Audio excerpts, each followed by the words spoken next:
Бул нерсе, конечно, туура эмес нерсе.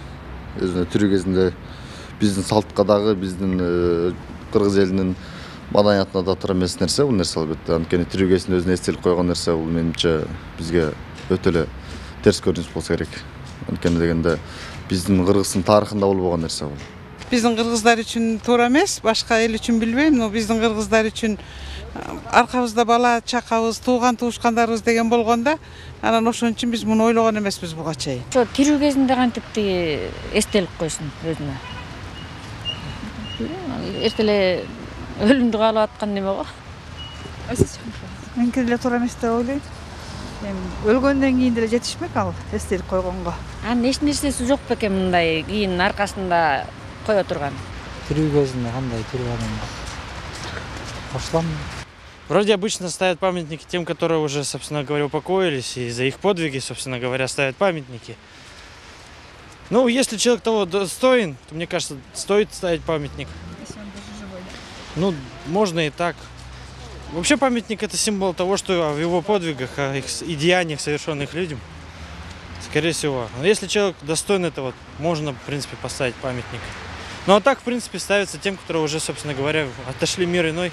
Мен ар кимдин өзүнүн иши, өзүнүн ойго дейм ал.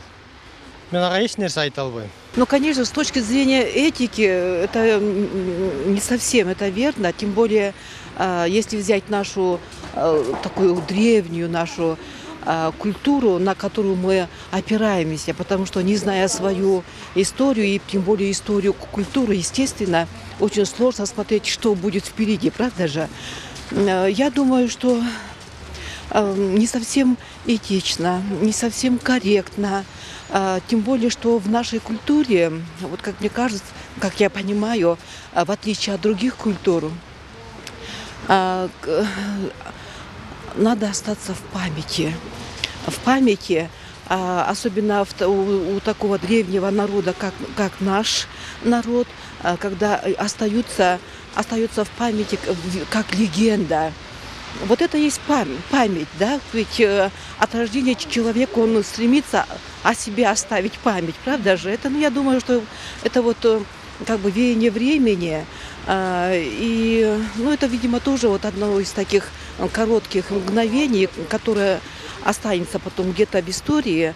С точки зрения вот нынешнего, да, скажем, скорее всего, это относится к области не совсем правильного понимания этики, корректности.